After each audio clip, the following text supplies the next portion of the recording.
nothing happens. Best time to take action is now. This is the time to work on you and your business. So I've created a group, An online academy for professionals and entrepreneurs. Power Partners will help you to start helping yourself. Helped me change my life and my business. Not a Toastmasters, it's not a BNI, it's not any of these, but it is. So it's all this stuff in one place. Get the results that you deserve right now. So what are you waiting for? Let's make it happen. see you in Power Partners. My name is Serena Boffelino. I am the founder of Help Heal Humanity. My career started off as a special education teacher. When my students found out that there were kids in this world that did not have the right to go to school, inspired them. The concept behind the Haiti School Building Project was a small handful of youth in Toronto would help a small handful of youth here in Haiti. The Haiti School Building Project finally opened up last year, September 2018. It has successfully been running for 7 months now, and what I have seen is nothing shy of beautiful. One person with the support of others can literally transform the planet.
Good morning. Bonjour. Comment ça va? Et toi? Ça va très bien. Ni hao. Hola. Ohio. Bienvenue. Wan Ying. Bienvenidos. Yokoso. And welcome. Welcome to another exciting episode of Gem Hunter Stories. My name is Barry B. Mixon, and I am a gemological storyteller. And each week, I have the opportunity to come to your home, wake you up in the morning, and take you on a journey. The places you've never been before, to hear stories you've never heard before. Each week, I get the magnificent opportunity to take you on a mental, physical, and spiritual adventure into the art, science, history, and magic of gemstones, precious metals, and fine jewelry. And because I understand the transformational powers of stories, I fully expect that somewhere along the line in this journey that you and I will take together, that you will hear something that will move you. You will experience something that will make you look at the world in a whole completely different way. And my job each and every week is to help you, is to create a sound that resonates deep inside of you as you begin to move through your journey to discovering the value of your own stories. Thank you for being here. I want to say a shout out to one of our, I won't say newest viewers, but just basically her excitement, Carolyn Riley from Chicago. Bonjour, Carolyn Riley. She doesn't speak French, but she's going to start now. So bonjour, Carolyn. Again, happy birthday for all my April viewers. Happy birthday. I hope you're having a great time. The weather, at least here in Chicago, seems to be not that bad. In New York, it's interesting. As some of you know, this last Saturday was really exciting for me because I was competing in the Toastmasters International Speech Contest. And I actually got to, now just to let you know, let me just bring this up real quick, just to let you know how it works. The Toastmasters International, so today's show is entitled From Rough to a Polished Gem. My origin stories. How did I get started? Because a lot of people ask, they see all these wonderful pictures of France and Ireland and England and Spain, and they say to themselves, how did he get here? And I realized I may not have really told that story. So today's the day, because it all started for me from Toastmasters. Toastmasters, if you don't know, some people don't know what Toastmasters International is. Toastmasters International is a speaking organization. It's been around for 100 years. And what they do is they help people who, the original concept was to help people who feel uncomfortable speaking in public, which is a whole lot of people. As some of you've heard, some people would rather die than speak in public. So Toastmasters is for that. And was created to help those people. And I joined Toastmasters in 2007, actually. I went to 3 meetings, and I'm not afraid to speak, but I wanted to, literally, this is 2007, so I had started Gemology in 2004. So I knew even then that I wanted to talk about gemstones. I wanted to talk about what the qualities were, and I thought Toastmasters could help me. So I joined in 2007, wasn't really impressed at first, and then I left. I left for the whole of the rest of 2007, because I think I joined October 2007. Actually, to be honest with you, my ex-wife, the one that told me that, she couldn't, I was a fountain of useless information. She's the one that told me, you should join this thing called Toastmasters. I was like, okay, why not? And when I got back I kept getting phone calls. Come on, you need to come back. Come on, you need to come back. I came back in 2009, January 2009. And at the time, there was the International Speech Contest. Now, there's 4 contests in Toastmasters. There is Table Topics, where you're speaking extemporaneously. There is the Humorous Speech Contest.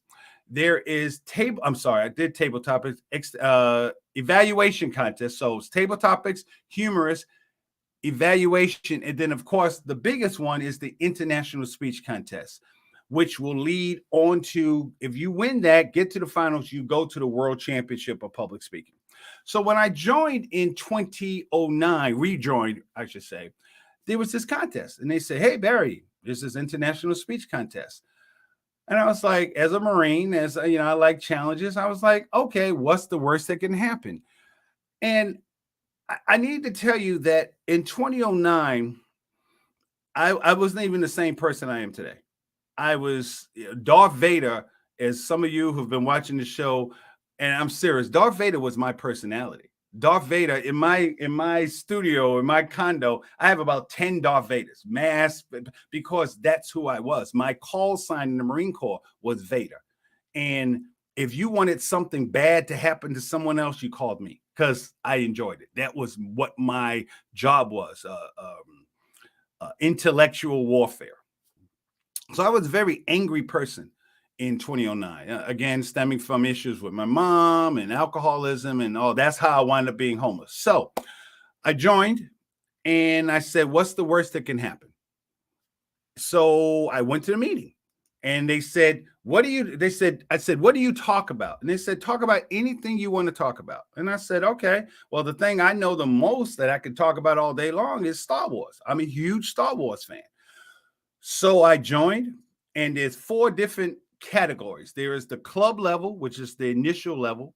There is the area level, which is clubs that are in your immediate area. Then there's the division level, which is a larger group of clubs still within the division. And then there's the final, the district level contest. So that's what I just competed in on Saturday.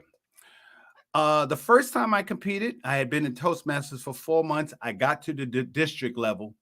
And I did not win. I came in second place. Some of you know this story with the speech called Return of the Jedi. And I remember the biggest thing that I remember, 2 things that I got out of that was it was in April. It was the weather was terrible. The clouds, it was like nighttime at 4 o'clock in the afternoon. The weather was real. I think there was tornadoes and things going on. It was in Wilkesburg, somewhere at Willowbrook, Illinois. And there was about 700-800 people there. And here I was. It was a black tie affair. It was absolutely gorgeous. And here I was with my lightsaber that my ex-wife had actually given me. One of the best gifts she ever gave me, talking about the Jedi. And I lost. And I remember being so angry because so many people told me that I was going to win. There was huge Star Wars fans there. 700 people. I would estimate at least 300 of them were Star Wars fans. Oh, Barry, oh my God, I can't believe it. I lost. And I went to bed that night. I stayed in the hotel and I was so angry because I couldn't believe I lost. And I remember that night I had closed all the blinds in the hotel and just made the room as black as I could because that's how I felt. I was thinking about old friends that flew F-18s and could they just napalm, Willowbrook or whatever, Chicago. And the next morning I woke up and there was this single beam of light shining through just that one little crack I left in the shade. And it was shining right on the trophy. And I realized that moment was one of the greatest moments in my life.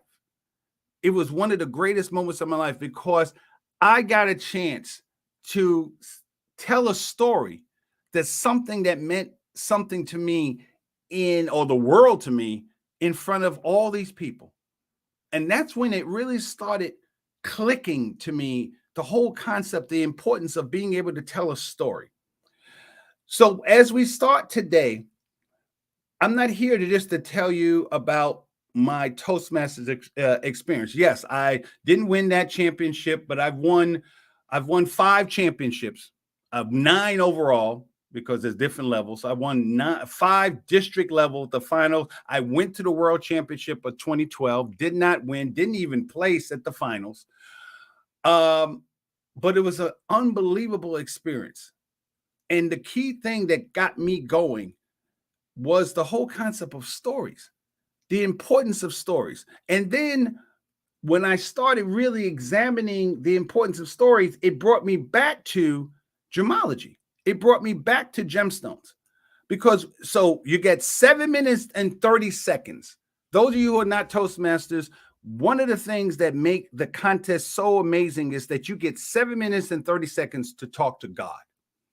That's the way I train people how to tell story. And those who I train in preparation for the International Speech Contest, I tell them 7 minutes and 30 seconds to talk to God. What do you want to say? And that's scary for a lot of people. But when you really think about all the great music you've ever heard in your life, 5 minutes, 4 minutes? Classical music a little bit longer, but even the 1812 Overture, which I use in my training, the whole piece is 16 minutes and 59 seconds. But the part that really speaks to what we're going to talk about today, the 7 elements of storytelling, really 3 minutes and 32 seconds. I give people 4 just to kind of warm up. So when you're on that stage, you have 7 minutes and 30 seconds to speak to the world, to say what means something to you. And the only way you win, the only way you reach the audience is you have to tell a story. So this is what I want. And I've said this to you before, but I want you to really begin to understand it. So again, take out your piece of paper and a pencil. When you're appraising gemstones, when you first get into appraising gemstones, they have this book. You have to go through 5 different training classes. And the first principle of appraising gemstones is the principle of progression and regression, which is the value of a property placed in context of either higher or lesser valued property will increase or decrease by the association. By the association. Read that again. The value of a property placed in the context either of something that has higher or lesser value will increase or decrease respect by the association, meaning just being there. So what that means is this is the Tiffany box. Most of the people when looked at it, they already knew. I didn't even have to put Tiffany box there. The Tiffany box. The Tiffany box created by Charles Tiffany back in 1887. Okay, the Tiffany box. And people went crazy over the box. They love the box. One, because during that time, turquoise, during the early 19th century, turquoise was the stone to have. So a lot of rich people love turquoise jewelry. And because Charles Tiffany saw that, he wanted to create a box that gave his customers experience, that experience of being something special. But his rule was people wanted to buy just the box. He says, no, you can't buy the box. You can't buy the box without something in it. So what he created was the Tiffany ring. Actually, the Tiffany ring came first and then the box came. So this is what you had to buy, the Tiffany ring. And I want you to think about the progression and regression. I want you to think about that ruling, that principle. So here is the Tiffany ring. Just take a look. I mean, look how beautiful that is. That is just a one, and that's a simple 1 carat VVS 1. Actually, I see a couple of inclusion. No, there's no. That's VVS 1, VVS 1, D color.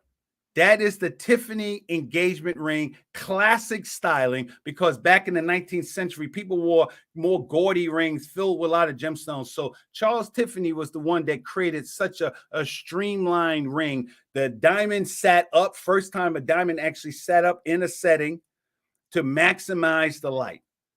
Some of my viewers, and please, if you have a Tiffany ring, please just send me a comment, make a comment, let me know what that experience was for you, or has been for you, even from the time it was presented. In fact, if you have a Tiffany ring, if you were given a Tiffany ring by your boyfriend, your fiance, male or female, please send me a comment. Tell me what that experience was like for you.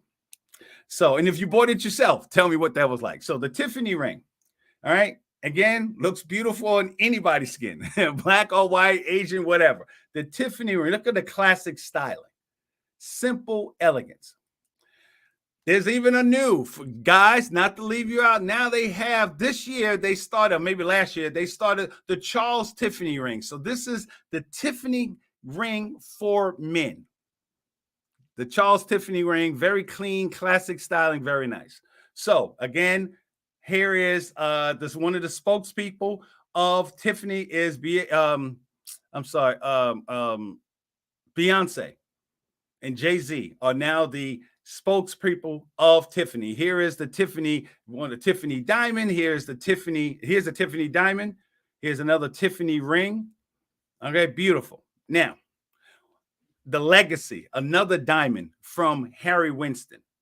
And my point is, when people think about diamonds, this is what they see. They see the finished product. This is the La Rona, beautiful, 302 carats. This is what people think when they see diamonds. Again, my girl. Okay, I need to give her a name. That's another thing. Think of a name. What is her name? Create a wonderful name. Let's do a contest on the best name for my girl. So again, from Botswana. And again, I keep showing her picture because I want you to understand that this is the illusion that people, Ebony, yeah, Ebony would be a nice, she's not really Ebony though. She's not really Ebony. She's more, I mean, look at the mahogany color. Look at the brownish color. So we'll talk about that. But Ebony is a good stuff. But this is the diamond. This diamond here that she's holding her hand, this is how it started out as a rough. And when most people think about diamonds, they don't think about the rough. They think about, this is the Venus.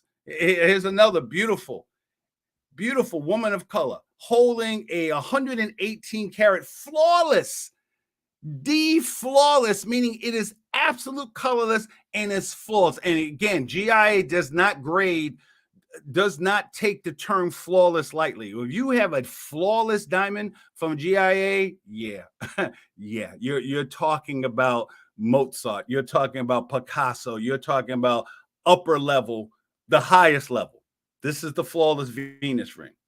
And again, the reason why people get so excited about diamonds like that is because of the story.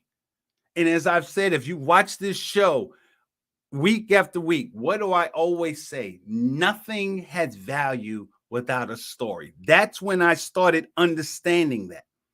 Because and so the reason why diamonds are so valuable is because of the process. This is what people have to go through to create a diamond that nobody really talks about. Diamond mining. Then you have to sort out and evaluate the rough. Then you have to cut and polish the diamond. Then you have to do the manufacturing, meaning that the diamonds come from, most of the diamonds are, depending on the size, either cut in India or China, smaller diamonds, and the larger diamonds, like the Graph, like the Venus, things like that, are cut in Belgium, things like that. So, and then you have marketing and retailing. That's the process. So when you think of a diamond, and so the process in a diamond, we have something similar to that when you're telling a story. And that's when I created the 7 elements of a story. And I know it's small. We will go over each element today. Today is the day. So please take a second, take a minute to go get a piece of paper and a pencil, because you really, this right here will change your life. This will change your life. And I'm saying that as a reminder to you of where I was 30 years ago. I was homeless. I was homeless. And I want you to and I say that because this is the thing, not taking anything away from God, but this is what God gave me. When God gave me here, my book is readily available right here on my desk. The concept of what a story is.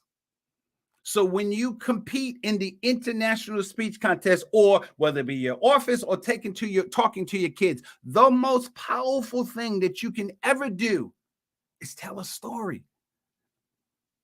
It's tell a story. It's no different than when you process a diamond. All diamonds have to go through this process. You don't just walk down the street and say, "Hey, honey, oh my God, look, here's a diamond." No. You know, whether you own a diamond or ruby or emerald or sapphire, you know something had to happen to get it to be what it is today. And that's what people don't, and that's what we're going to talk about, because people don't talk about the process. People don't want to talk about the process. People who I see competing in the international speech contest, I can't tell you how many people will come up to me and go, just out of the blue, wake up one morning and just say, "Hey, Barry, guess what? I'm going to be the next world champion of public speaking." And I just sit there and go, okay, because they don't understand the process. They don't understand what it takes to get there. That would be like me buying a basketball. I have a bald head. I have 2 hands, 2 arms, 2 legs. I can breathe. And that would be like me going to Michael Jordan saying, "Hey, here's a basketball. I can play just like you." No, you can't. No, you can't. That's what Michael Jordan would say to me. No, you can't, because you didn't go, not saying that you don't have the potential to, but you didn't go through the process. This is what people think about. This is think about, yes. Yes. So if you are watching right now, the 7 L today's show, I want you to comment. I want you to subscribe. This is the way to get people to subscribe. Just full disclosure. If you subscribe on today's show, brand new subscriber, or let me know how long you've been watching the show, I will send you a customized copy of the 7 elements of storytelling, because the 7 elements is there, but I will give you a understanding of at least the first 3 elements of how it relates to you.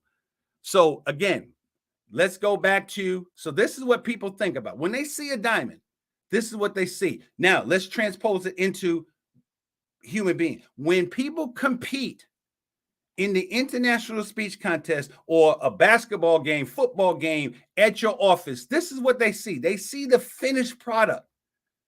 Ladies understand this. When you, as my mom used to say, I got to get, or women say all the time, I got to get my face on.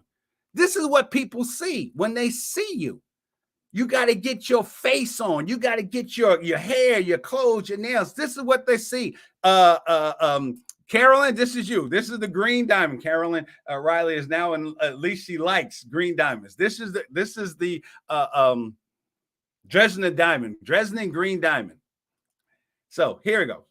Pink diamonds. Look at brown chocolate diamonds. Look at this. This is what people see.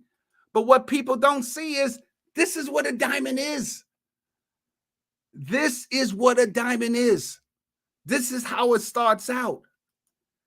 This is a black diamond, which again, from last week or 2 weeks ago, I showed you not only is hard, the hardest diamond, the hardest natural substance, because that's what a diamond is, but because it's a black diamond and the molecular configuration is different. It's not like this. This is the regular diamond where if you hit it, it will cleave, it will break. A black diamond is more like this. So when you hit it, because of the polymorphic configuration of the structure, it doesn't break. So it's very hard to cut a black diamond. It's very hard to fashion a black diamond. So this is what diamonds look like before it becomes fashioned, before it becomes cut. This is what it looks like. This is who you are. This is who all of us are. We're roughs. This is who I was 15 years ago when I first started in Toastmasters. Yeah, I could sit here and say, I have sold X amount of championships and I've traveled the world and I speak all over the world and I train people. But I always remind myself and my clients, this is how I started as a rough, not knowing what my story was. It was in there. That blue diamond that looks blue, because we don't know what it's going to wind up being. That white diamond, what is it going to be? Is it going to be a round? Is it going to be pear-shaped? I see some elements where maybe the best way to cut it would be to keep the weight, or keep it an emerald cut. I don't know. Just like you. Who you are inside is so much potential of what people can see on the outside. Here you go. Maybe that beautiful woman that Barbara, my executive producer, said, give her a name Ebony. Maybe this is how she started out. Just a brownish gemstone. Diamonds take years, sometimes years to cut. So the La Rona diamond that Beyonce, or that Ebony is holding in her hand, it took 2.5 years to decide how we're going to cut it. 2.5 years just to look at it. Here's just some of the beginning lines of what it might, the possibility of what it can be. That's what you do. Every time you wake up, what is the possibilities? What is your story? And the beautiful thing is, it took 2 years to decide what that diamond should look like, because you can't make a mistake. I had the pleasure of cutting my ex-wife's diamond. The first and only diamond I've ever cut physically was her one. I gave her a 1-carat diamond ring. It wasn't Tiffany, but it was pretty good quality. I think it was G quality G color, I think it wound up being a, I tried to get it as close to a VS2, but I had to decide on what it was, because when you're cutting a diamond, you can't say oops. There's no oops. But yet with us, we can change it. So when we come back, I'm going to introduce you to the greatest thing that you can ever do in your life, which is learn in your life, which is the 7 elements of storytelling. So I will see you on the other side. I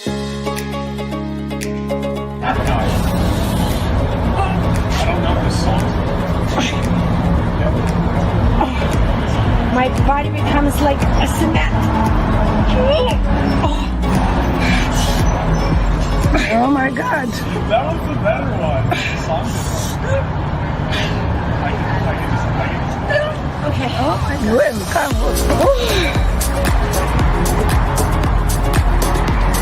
It's like magic. Literally like magic.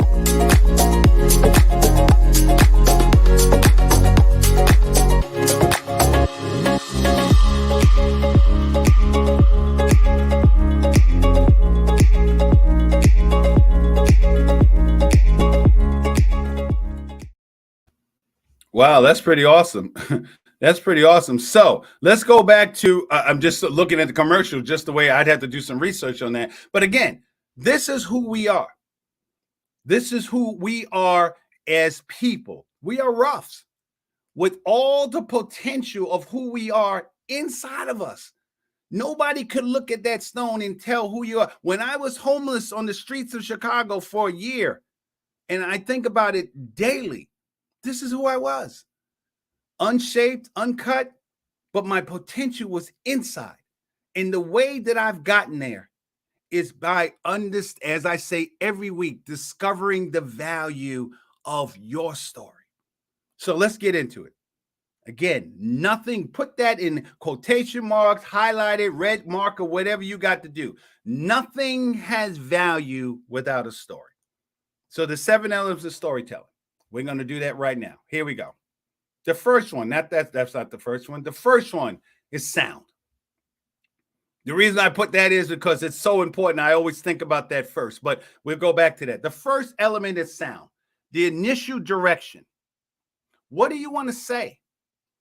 If you're deciding to do a presentation or a speech, I don't care who it is, to your kids, to your husband, to your wife, to your neighbor, what is the initial direction that you want to take? When you decide to do that speech, when you decide to stand on the stage of your life and to create a sound, that is the initial direction. My speech for the International Speech Contest came from the movie Amadeus. There's that scene in there, and I've said to you guys before, where Salieri first sees Mozart's music. It happened in 2010. The movie came out in 1984, but it happened in 2010 when I saw the movie again. And when I heard Salieri describe Mozart's music, it was like this lightning bolt just hit me. And I was like, oh my God, that's it. A sound, a direction that you take. Because think about it.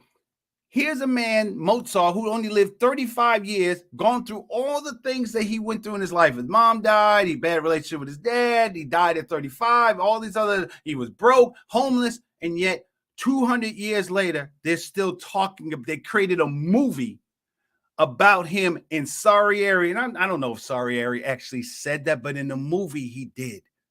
And in that same year, that's when Comcast created the Xfinity system, using Mozart's music. So the sound is the initial direction that that your speech, that your presentation is going to take. This is the beginning point. And the sound comes from here. It doesn't, most people, when they create speeches, they start wrong. They start in their head. Whoa, what am I going to think about? And that's why it sounds the way it sounds. Because you're using your head. And not saying you don't do it at all, but a story doesn't start from your head. It starts from your heart. You have to feel it. It's that thing, that drum beat that keeps coming back and forth over and over again. That's the sound. That's the sound. If you always wanted to be a nurse, that's the sound. If you wanted to lose weight, that's the sound. That's that thing, the direction that you're taking. The next is passion. Why do you want to do it? Why did you decide to do whatever you do? On the Diamond Factor experience, we have many shows where people are passionate about business. Or I'm thinking about Luana. Luana is, I've never physically met Luana, but I know Luana's work. I know the way she talks about financial planning and getting your business finances. Regina, just all these people, the people that are on this show, they're passionate. They're passionate. If I want to figure out something financially, I'm calling Luana. I'm like, hey, girl, what's up? Hey, listen, I got a question. That's passion. So figure out, what are you passionate about? Everyone here watch the show, knows that I love France. I love France. I don't even say France. I say France. I mean, and so if you were to ask me about France, I'm not going to sit there and go, it's okay. I like croissants. I've been to the Eiffel Tower. It was nice. No, I'm going to tell you in my description what it meant to me, what it means to be there. When I talk about Napoleon, I motivate people who are French about Napoleon. Okay. Like, wow, I didn't know that. Yeah. So what are you passionate about? That's what you do. That's your presentation. And those of you who work for corporations, you've gone to meetings where the people are like, today we're going to talk about the quarterly numbers of, and you're sitting there like, oh my God, really? We got to go through this again. And it might be important, but there's no passion. Mother's Day is coming up. And guys, Mother's Day is coming up. Hello, kids, if you're watching the show, Mother's Day is coming up. And now, if you give your mother, the person who gave you life, a gift, don't just say, here, Mom, how you doing? Guys, that's the biggest mistake that you make. If you're going to give a woman a gift, I don't care if it's a flower that you bought for $2 at the local supermarket. Make it like something special. Because that's all really women want to know, that you thought about them, that you're passionate about what you're doing. I don't care if you made her a peanut butter and jelly sandwich. Present it to her like this is peanut butter that you got from the finest peanut farms, even though it just says Skippy, in the world. That jelly, you would have, honey, I would have pressed the grapes myself if I could have. And your woman will be like, wow. She will remember that sandwich forever because of the passion that you gave that sandwich. You delivered that sandwich to her, was passion. The hero is the bridge between you and the audience. The audience has to believe you. So when you do your speech, your presentation, don't just do it. There was a gentleman here, I asked for permission. He gave a speech, international speech contest, not in my division, in a different division. His speech was about Jim Thorpe. Jim Thorpe, for those of you who don't know, was literally the greatest athlete in the 20th century. He won 2 Olympic gold medals, 1912. He played football and baseball at the same time. And his trophies, his Olympic medals were stripped from him because of racism. He was actually the first Native American ever to represent the United States. And my friend, who's a Toastmaster who competed, he told the story, but the story he told was some story about how he lost his shoes. Like, it was a story about perseverance. I don't know if it's true or not, but when I looked up Jim Thorpe and realized who Jim Thorpe was, Jim Thorpe in the early 20th century was like Michael Jordan, Michael Phelps, Tom Brady, Serena Williams, Simone Biles, all in one. That's who this guy was. And you're going to reduce him to shoes? And the real crime was the person, my friend who gave that speech, guess what he is culturally? He's a Native American. So when you're telling your speech, let the audience know that the reason why you feel this way, your passion, why you're telling this story is because it touches you.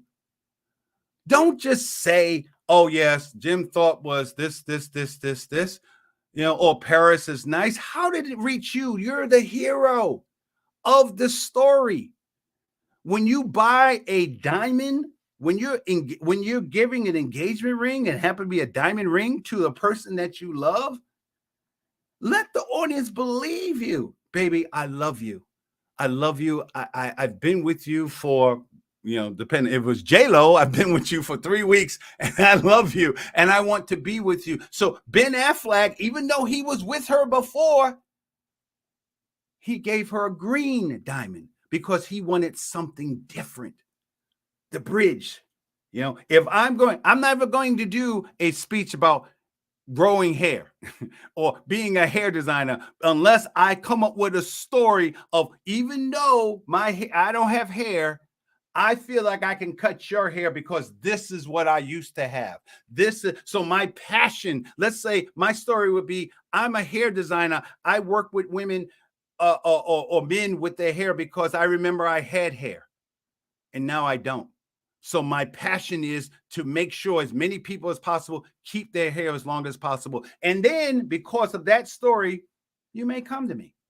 You may hire me to work on your hair because I'm passionate and you see I'm the hero. You see the bridge between my hair now, and your hair. The antagonist. This is the most important part of the story. People don't really understand the power of the antagonist. They suffer through it. They pray to God, oh God, please get me out of this. Oh God, this is horrible. And I'm not saying it's not. Again, I will never say, no one will ever say to me that they're going through a rough time in their life. And I'll say, you know what you need to do? You need to be homeless. No, never. Homelessness was the worst thing that I've ever gone through in my life. I've been to Iraq, I've been to Afghanistan, and I remember telling my gunnery sergeant, man, this is, not telling my gun how bad it was in Iraq and Afghanistan, the heat, the food, the whole bit, not to mention getting shot at. But when I was homeless, that's what I remembered. When I go through things now, because I have experienced and overcome homelessness, what was the antagonist is now my power, now my strength. Now stuff can happen to me right now, and I'm just like, man, please. Not saying it's not bad, but in comparison to sleeping in a dumpster, and right now I got a nice, comfortable chair. I got food to drink. I got a cup. Let's just start from the beginning, and I got tea in it. Voila. The antagonist, you can use it to make your story move. Think about a diamond. A diamond has to go through all the processes that it has to go through to become a diamond. So that diamond that you ladies, look at your hand right now, touch your ears. Look, that diamond is at least 600 million years old. I don't have to see it. I know it. That diamond had to be washed down through millions, thousands of years of being. So the diamond that you have is the diamond that made it. A diamond is a gemstone of survival, because where that diamond came up from the ground, 200 miles in the ground at 25 miles per hour, it had to have 70,000 pounds per 700,000 pounds a square inch, 3,500 degrees temperature, 2,500 degrees temperature. And if it didn't have that, you know what you get? You get a pencil. So the ring that you have on your finger is a symbol of survival.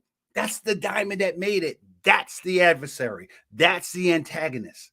The thing you must overcome to move forward, to become who you are. That's the most important part of the story.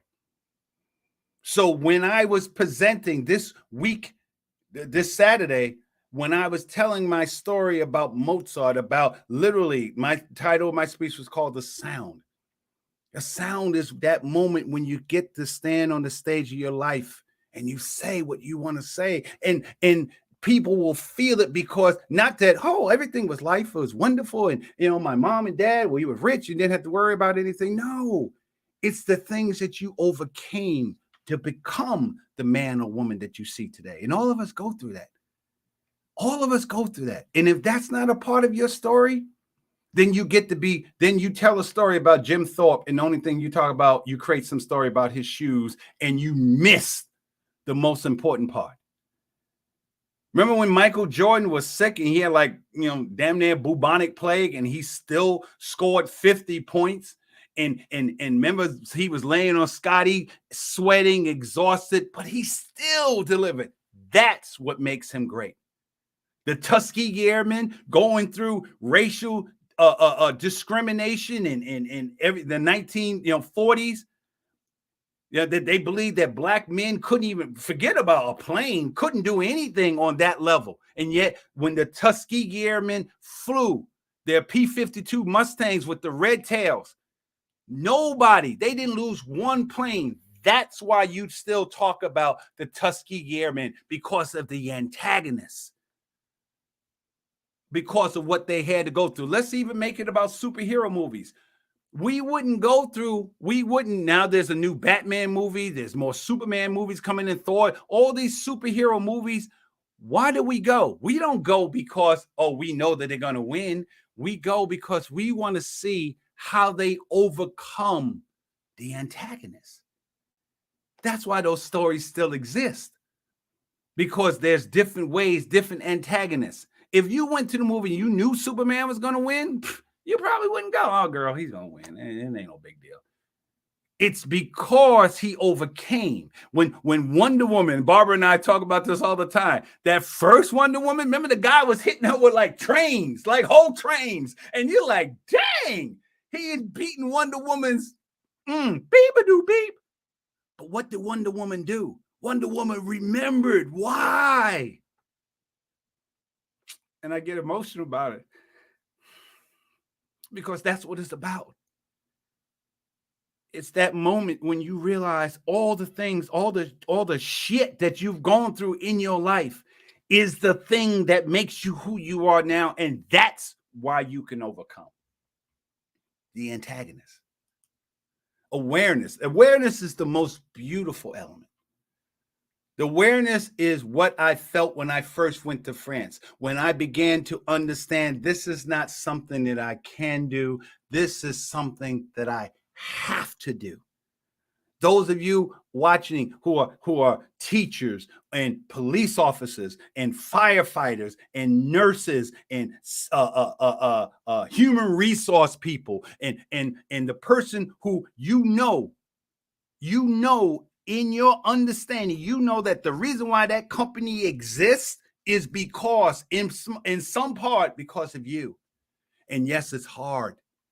It's hard. I can't even imagine being a police officer every day. I can't imagine going into a burning building, at 3:00 in the morning on Sunday on a cold Chicago night when it's already 10 below zero and you're fighting a fire with water and you're out there doing that.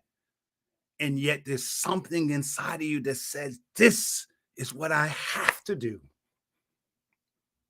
So what happens you see in superhero movies when Superman, Batman, Wonder Woman, Iron Man, Spider-Man, when they realize that if you don't do it, nobody's going to do it. Those of you who have children, understand that. Moms, understand that. Something inside of a mom understands that even though your kid is driving you crazy, even though that kid is doing all kinds of things that nobody else in the world, and says, your son is just jacked up. Your daughter is, oh my God, mom loves me. Mom loves me. Because mom realizes that if she don't love you, nobody's going to love you. Nobody's going to see it the way you see it. Because that's your child. That's your child. Guys, you understand with my nephew, Bryson's 9. I'm not his direct father. I'm not even family as far as but I realized because his father who died, tragic, literally he got shot. Okay. And he died but before that happened, he told me that if anything ever happens to me, you got my kids? And I said, yeah. So I realized I got to do this. That's my boy.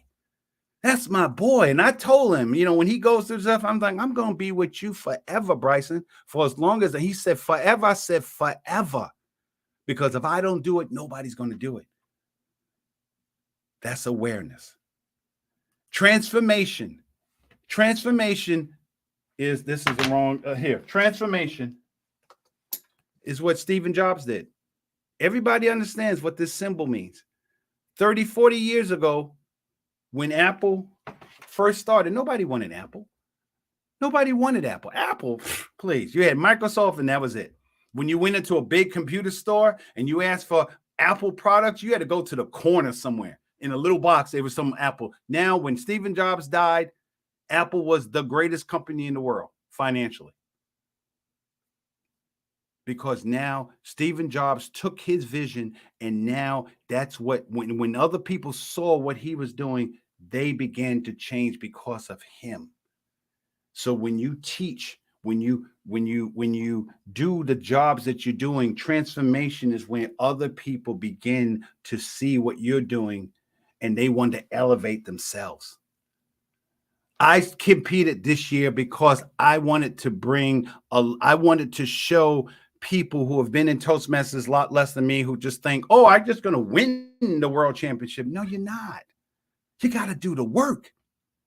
So let me compete. Let me show you the best way I could, what it takes to win. This is what I have to do. You got to practice. You got to go over it. You got to see it. You got to look at your vocal intonation. How are you putting your story together? And then this way, the audience will say, you know what? If he did it, I can do it. I don't even care if somebody says, yeah, if that funny looking waterhead boy can do it, I can do it. Because again, it's something that I did because I realized this is something that I can do, not something I can't do. I have to do something I have to do. Awareness. Now other people are starting to believe in it because they saw what I did. That's what you see every time you see this logo. Transformation. Those of you who have iPhones that would never give up your iPhone, even though an Android is just as good, as far as I'm concerned, but you believe in that. And then the last one is sound. The first sound was the initial direction that you decided to take. The last sound is what resonates. That's why you will forever remember Judge Ketanji Brown Jackson. Why? Because she created a sound. I don't know nothing about her legal judgments and all this stuff, but what I know about that woman is that she stood for hours and hours and hours in front of all these men, white men, who literally wanted to reduce her Harvard education 2 times, all the things, her experience. The same guys that literally confirmed her said, no, we don't want you. We don't think you deserve that. How did she respond? How did she respond? Because she knew her story. So she stayed true to what she was about. That's what happens when you understand, discover the value of your story. That when people tell you different things, because you know where you came from, because you know what you are, that you understand that what they're seeing today is only a manifestation of all the things that you had to do, that we'll call her Ebony, Barbara, that all the things that Ebony had to do to be chosen to hold the second largest, greatest diamond in the history of diamonds.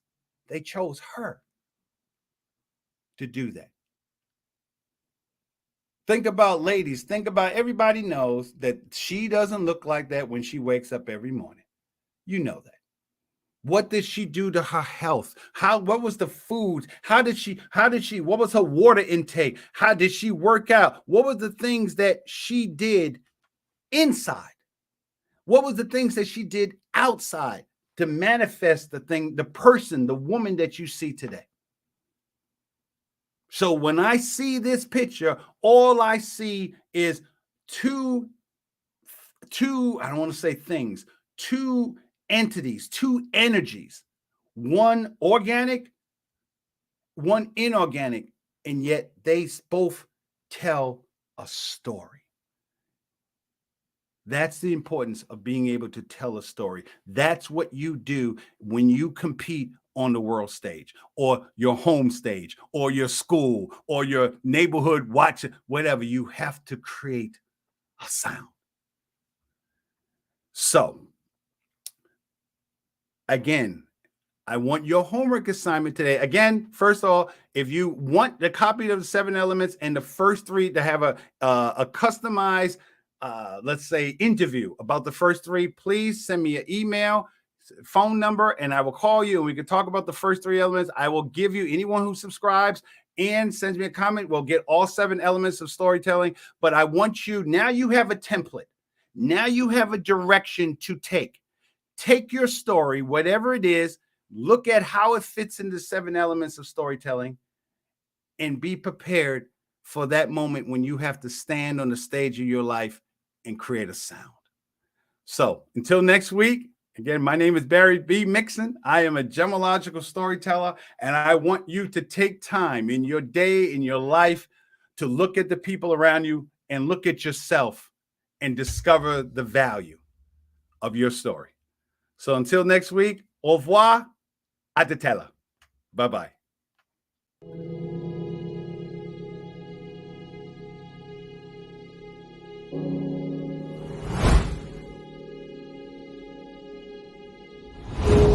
And although it may seem a little mundane, packing up boxes and, being on the assembly line, what we're really doing is putting in hundreds of hours into the people on the streets who need us. And they need us in a way that none of us will ever understand. And for the last couple of weeks, I've been on the grounds every day. They know we're coming today, they know we're coming tomorrow, and they look forward to seeing us because we're the one little bit of hope that they have, to have a warm meal in their bellies and to know that somebody in the world is actually caring for them and loving them. And without people like you showing up today to give your time, your energy, and your spirit, none of this is possible. So I want to really say thank you to everyone, because what we're doing here today may seem small, but it's actually really, really big, and it's impacting hundreds and thousands of families. So I thank you, I love you, I look forward to doing this with you today.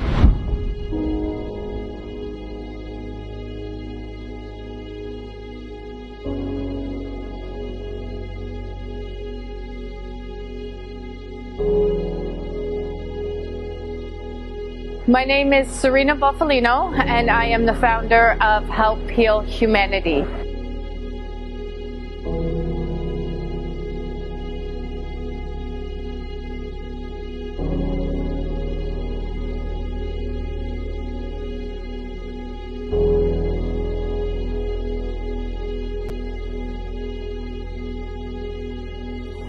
Help Heal Humanity is a charity that is focused on unconditional giving, love, and support to some of the most vulnerable communities in the world.